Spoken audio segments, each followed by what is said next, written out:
¿Va bien, señores? Tranquilos con la respiración.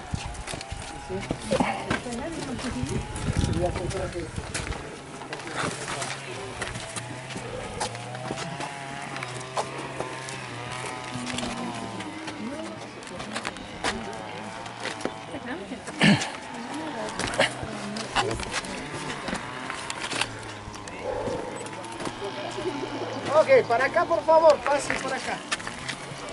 Uy. Pensaba que llegaba más. Por acá, por favor, traten de venir hacia acá. Gracias.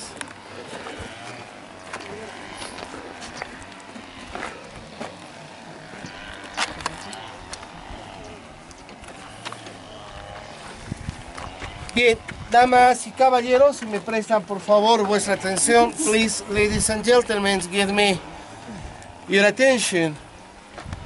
So finally, you can see how nice and how huge is Pisa today. I'll explain you in the bus. In Pisa, we have pre-Inca remains. Evidence of the pre-Inca you can see in this wall down there. On this wall of stones, you can see part of the wall in adobe or with adobe, and as well, some houses as well up there. The first culture in arrived to this valley before Incas, the Wari.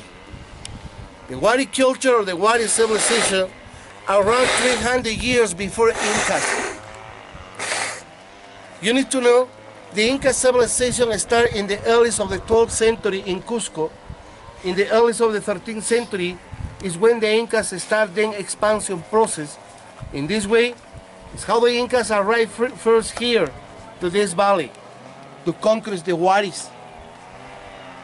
But you need to know, in the Incas time, or in the Incas period, Pisa, very important town. Pisa, like a capital of province, place of Inca used for bring religious, social, economical, and political administration to this territory, part of the secret valley of the Incas. Today, for explain Pisa, we divide by sectors. The big sector in Pisa is the agriculture sector. You can see up here the agriculture terraces. You're gonna see so much more down there. Remember, from the bus I'm showing you some terraces. These terraces is in the other side of the mountain. So you can have now idea how huge the agricultural sector in Pisa. But it's very important to explain the Andean people. When I'm talking about Andean people, I'm talking about the pre-Incas cultures and Incas as well. The Andean people use the Incas terraces in the mountains for many reasons. One, and the most important, for agriculture. And by this system is how the Andean people can have more agricultural areas, because the base of the economy is the agriculture. And the other reason is because the valleys here in the Andes is very close valleys, not too much agricultural areas. And as well, by this system, by these terraces, is how the Andean people know the ecological levels, the ecological niches. And this is the way how the Incas can to domesticate, to acclimatize, or to pollinize different types of products. Today we can explain about the Incas arrived to domesticate around 3,000 types of potato, 400 types of corn. You know the tomato is endemic of the Andes.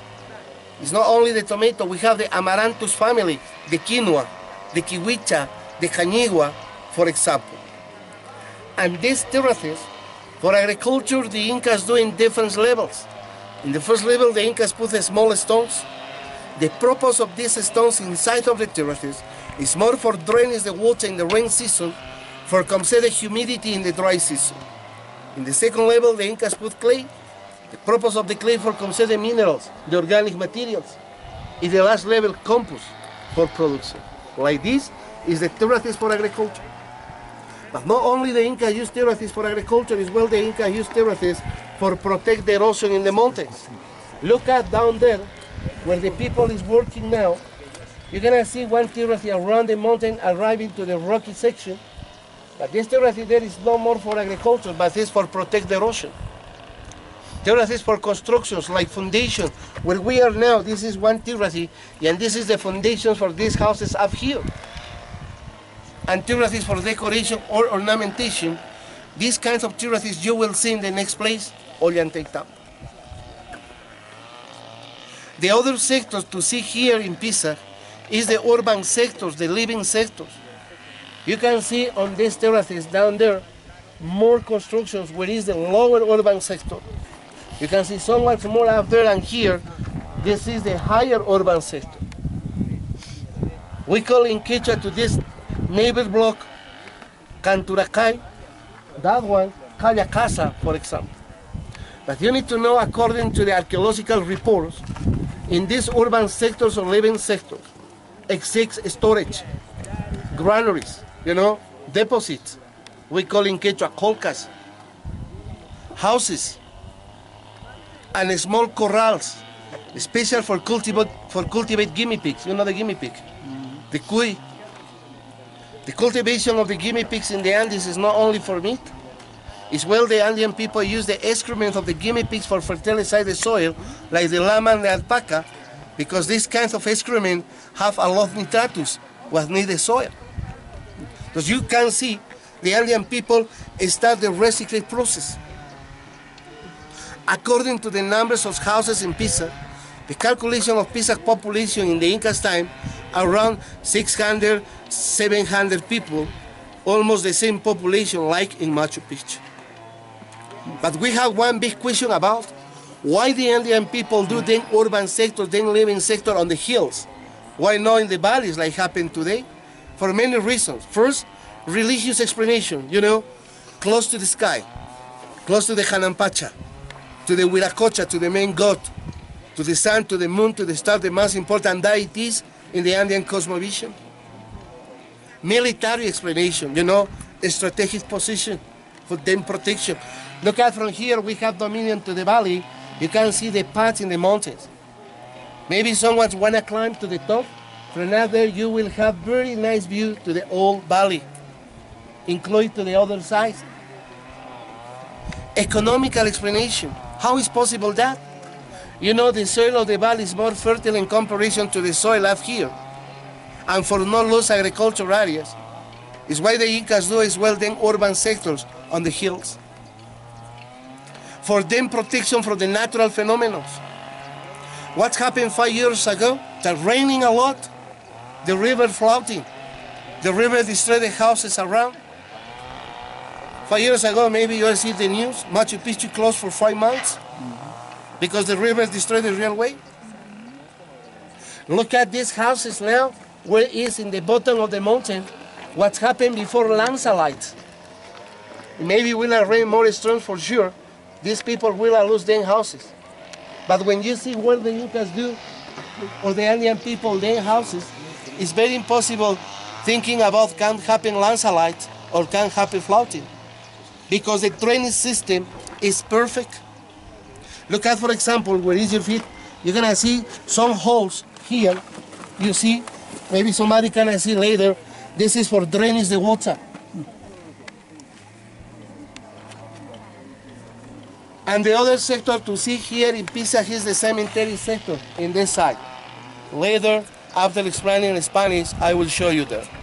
But before I start my explanation in Spanish or Castellano, maybe somebody have questions? No?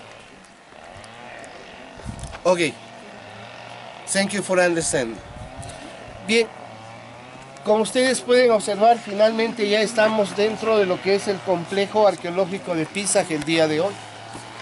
Ya esta mañana en el bus les iba comentando de que en Pisa, al igual que en Ollantaytambo, vamos a encontrar aún construcciones pre-incas que ha pertenecido a la Huari, cultura que llega primero a sentarse en este valle anterior a los incas. Observamos aún todavía, por ejemplo, aquel muro en piedra sobre el cual hay todavía un muro en adobe. No solamente encontramos eso ahí, sino que en algunas construcciones allá arriba, si ustedes pueden observar. Hay que considerar que la cultura Huari se desarrolla 300 años antes que la Inca. Y hay que considerar que la Inca nace a inicios del siglo XII, y a inicios del siglo XIII comienza el proceso de expansión territorial, y en ese proceso llegan primero a este valle a conquistar, a someter